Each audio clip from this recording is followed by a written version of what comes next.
नमस्कार दोस्तों। इन दिनों देश के कई राज्यों में एक ऐसी प्रक्रिया चल रही है जिस पर आम आदमी से लेकर प्रशासन तक की नजर टिकी हुई है।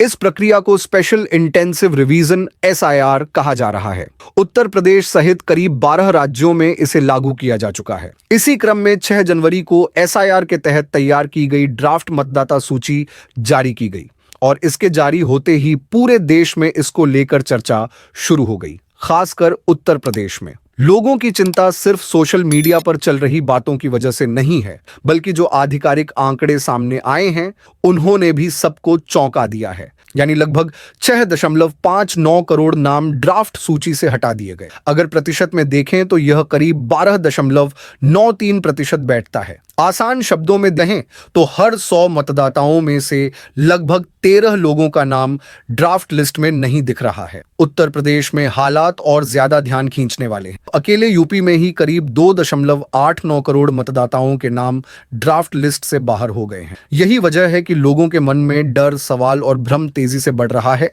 लेकिन यहाँ एक बहुत जरूरी बात समझने की है। ड्राफ्ट वोटर लिस्ट कोई अंतिम सूची नहीं है, नहीं होती। इसका मतलब यह नहीं है कि आपका नाम अगर इसमें नहीं दिख रहा तो वह हमेशा के लिए कट गया है। ड्राफ्ट सूची जारी होने के बाद हर मतदाता की जिम्मेदारी बनती है कि वह खुद अपना नाम चेक करे। खास तौर पर वे लोग जिन्होंने SIR का फॉर्म भरा है, उनके लिए यह कदम बेहद अहम हो जाता है। जिन मतदाताओं का नाम ड्राफ्ट सूची में मौजूद है, उन्हें फिलहाल किसी तरह की घबराहट की जरूरत नहीं है। लेकिन जिन लोगों ने फॉर्म भरने के बाद भी अपना नाम ड्राफ्ट लिस्ट में नहीं पाया, उनके लिए चिंता होना स्वाभाविक है। ऐसे मामलों को लेकर चुनाव आयोग पहले ही साफ कर चुका है कि नाम न दिखने का मतलब यह नहीं है कि आपका नाम स्थायी रूप से वोटर लिस्ट से हटा दिया गया है। इसके लिए एक पूरी व्यवस्था तय की गई है, जिसे दावा और आपत्ति की प्रक्रिया कहा जाता है। उत्तर प्रदेश में इस प्रक्रिया के लिए 6 जनवरी से 6 फरवरी तक 1 महीने का समय दिया गया है। इस दौरान कोई भी मतदाता आपत्ति दर्ज करा सकता है। आप अपने इलाके के BLO से संपर्क कर सकते हैं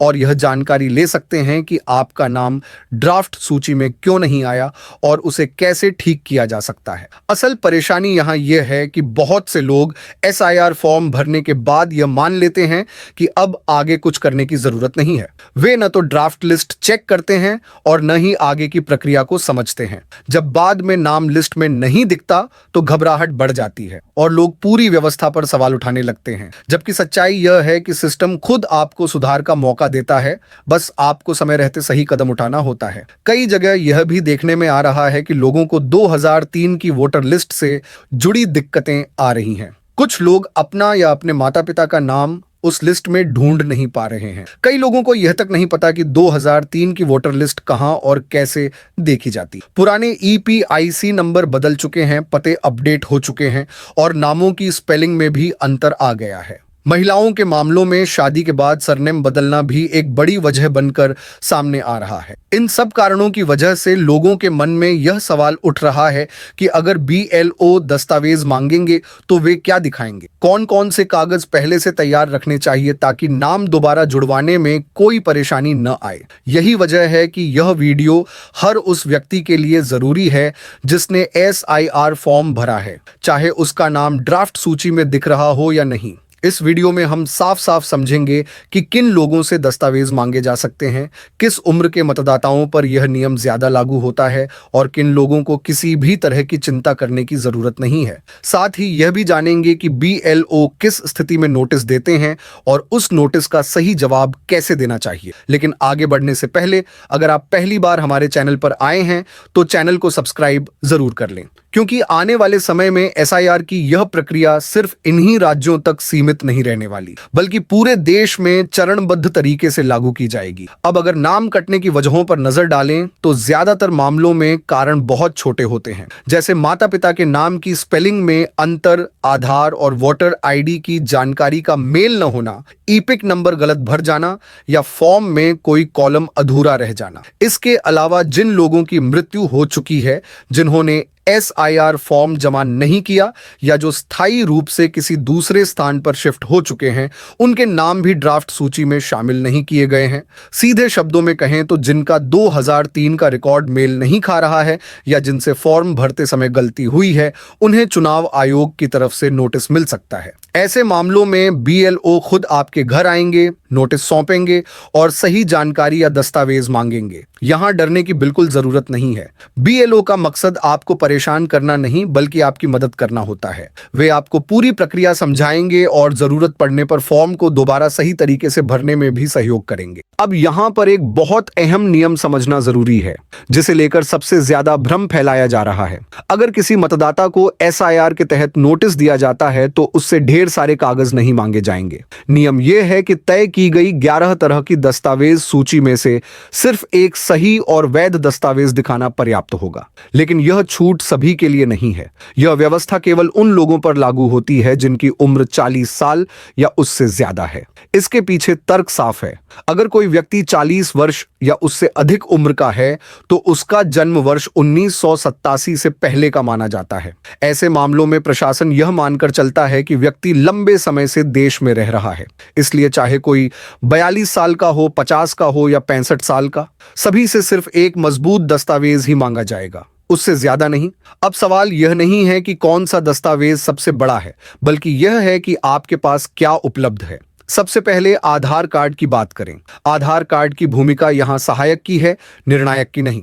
अगर आधार कार्ड में नाम की स्पेलिंग अलग है, जन्मतिथि में अंतर है, पता अपडेट नहीं है या मोबाइल लिंक नहीं है, तो पहले इन्हें ठीक कराना बेहद जरूरी है, क्योंकि बाकी सभी कागजों से आधार का मेल होना जरूरी माना जाएगा। लेकिन यह बात साफ समझ लें, केवल आधार कार्ड दिखाकर काम पूरा नहीं होगा। अब आधार के साथ कौन सा दस्तावेज सबसे ज्यादा काम आता है? अगर आपके पास पुराना वोटर कार्ड है तो यह एक मजबूत विकल्प माना जाता है। भले ही आपका नाम 2003 की वोटर लिस्ट में दिखाई न दे, लेकिन उस समय का वोटर कार्ड यह दर्शाता है कि आप पहले से मतदाता रहे हैं। इसी तरह पासपोर्ट भी एक सीधा और साफ प्रमाण है। पासपोर्ट नया हो या पुराना, दोनों मान्य हैं। इसके अलावा कई ऐसे दस्तावेज हैं जो सीधे नागरिकता नहीं, लेकिन निवास और निरंतरता को साबित करते हैं, जैसे जमीन या मकान से जुड़े कागजात, रजिस्ट्री, सरकारी पट्टा, आवास आवंटन पत्र आदि। ये यह दिखाते हैं कि आप लंबे समय से उसी क्षेत्र में रह रहे हैं। पुराने राशन कार्ड भी इसी श्रेणी में आते हैं, क्योंकि उनमें नाम और पता दर्ज होता है। अगर आपके पास पुराने बैंक रिकॉर्ड हैं,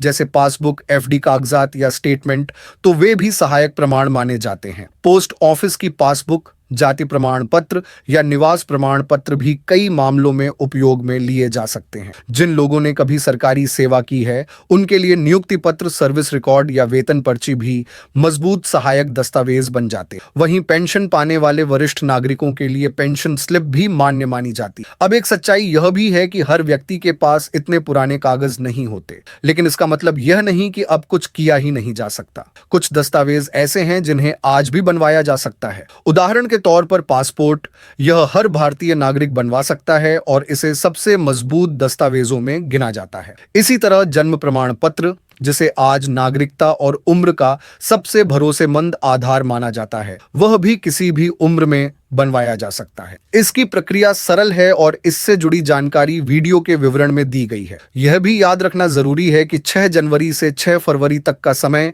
सुधार के लिए दिया गया है, लेकिन दस्तावेज केवल उन्हीं से मांगे जाएंगे जिनका नाम ड्राफ्ट मतदाता सूची में नहीं है। जिन लोगों का नाम पहले से ड्राफ्ट लिस्ट में मौजूद है, उन्हें न तो नोटिस मिलेगा और न ही किसी तरह की अतिरिक्त कार्रवाई करनी होगी। सीधे शब्दों में कहें तो घबराने की जरूरत नहीं है, बल्कि समझदारी से तैयारी करने की जरूरत है।